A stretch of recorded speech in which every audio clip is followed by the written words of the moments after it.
Die Here is my herder. Ons lees Psalm 23. Al ooit gewonder hoe Psalm 23 gebeur het? Elke lied het iewers 'n storie, is dit nie so nie?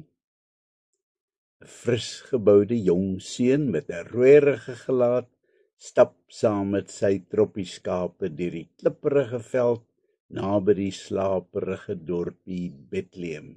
Isaai, sy jongste seun Dawid. Diep in gedagte neer hy saggies 'n wysie. Dan skielik sprei 'n breë glimlag oor sy gesig. Het hom, skree hy vir homself. Hierdie wysie gaan perfek pas. Dawid kyk tevrede na sy troppie skape, spekvet en in 'n uitstekende kondisie. Hy is lief vir sy wollerige troppie en hy versorg hulle met groot oorgawe. Hy gaan sit op 'n groot rots van waar hy presies kan sien waar elke skaap is. Die Here is my herder, sê hy hardop vir homself. Ja, die Here is my herder. Opgewonde trek hy baie versigtig 'n snaarinstrument uit sy sak. Met geoefende vingers streel hy oor die snare van die lier. Stadig neem sy nuwe lied vorm aan. Die Here is my herder. Sy klokkelder stem sweef oor die verlate veld. Dawid weet hoeveel hy omgee vir sy skape en die blote gedagte dat die Here nog soveel meer vir hom omgee, bring trane van aandoening in sy oë. Sy oë speel oor sy kindertjie. Hulle lyk so tevrede, so asof hulle alles het wat hulle nodig het. Dan tref die gedagte Dawid. Maar ek het ook oor genoeg. Ek ly beslis nie gebrek nie. Die tweede lyntjie van sy lied het pas vorm gekry. Haastig staan Dawid op en begin verder loop. Die skape volg kort op sy hakke. Skielik lê 'n kleinerige kom voor hom, bedek met loewergroen gras. Die skape is opgewonde om by die sappige groenigheid uit te kom en Dawid gaan vlei hom neer op die sagte grastapuit. In groen weivelde laat hy my rus, sing hy. Dan spring hy ligvoets op en om eers sy dors te gaan les by die yskoue kristalhelder watertjie wat uit die rotswand borrel en 'n spieelgladde poeltjie voed. Weldra huppel die skape na die poeltjie en verlustig hulle in hierdie lafenis. Alles is so wonderlik rustig in hierdie stukkie paradys. Na waters waar daar rusplek is, lei hy my. Dawid is opgewonde. Hy gee my nuwe lewenskrag. Die lewenslus borrel deur sy are as hy net dink aan die geweldige omvang van hierdie gedagte. Die Here gee hom inderdaad nuwe lewenskrag. Dan spring Dawid op. Tyd om aan te beweeg met sy skape as hy voor donker by sy slaapplek vir die aand wil kom. Hy voel egter 'n beklemming om sy hart, want voor wag daar vir hom 'n baie gevaarlike stukkie pad. Hy moet deur 'n nou kloof met rotswande aan beide kante.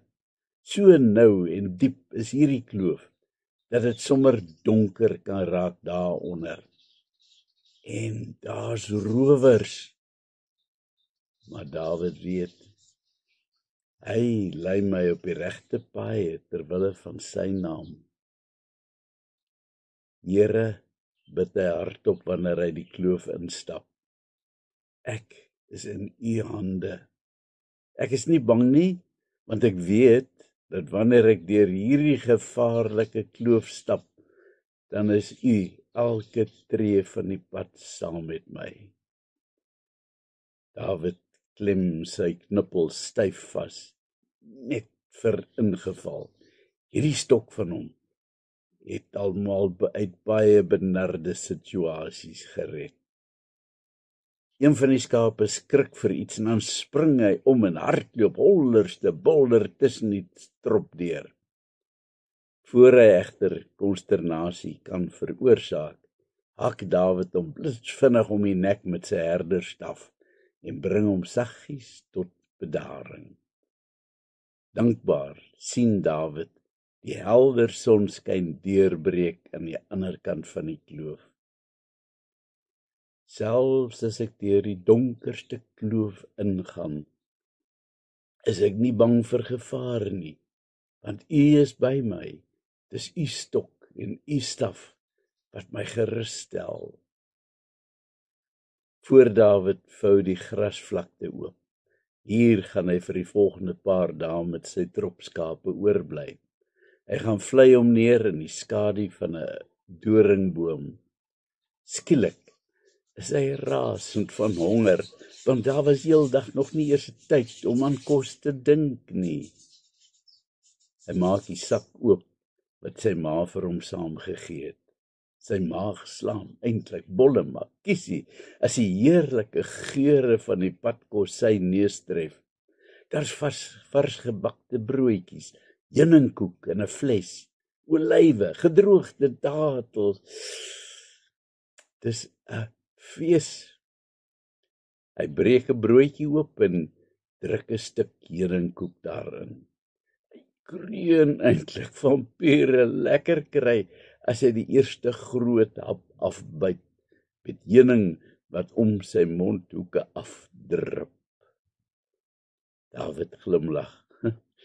U dek vir my 'n tafel voor my die oë van my teenstanders. 'n Spontane dankgebed borrel oor sy lippe.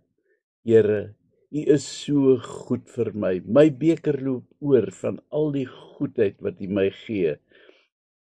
U oorlaai my met U wonderbare liefde. Here, ek wil nooit ooit van U af weggaan nie. Ek wil net in U huis bly, solank as wat ek lewe. Dan jubel Dawid. U verfris my kop met olie. My beker loop oor. Net goedheid en troue liefde sal my volg al die dae van my lewe, en ek sal terugkeer na die huis van die Here tot in lengte van dae. Spontaan trek hy sy lier nader, en weldra sweef die soetklanke van sy welluidende stem oor die grasvlaktes. Die Here is my herder. Niks sal my ontbreek nie. Hy laat my neerlê in groen weivelde. Waar waters berus is, lei hy my heen. Kom ons bid. Here, my Here, dankie dat ek ook soos Dawid kan weet, U is my herder en U gee my alles wat ek nodig het. Ek aanbid die Here en ek wil nooit ooit sonder U wees nie. Amen.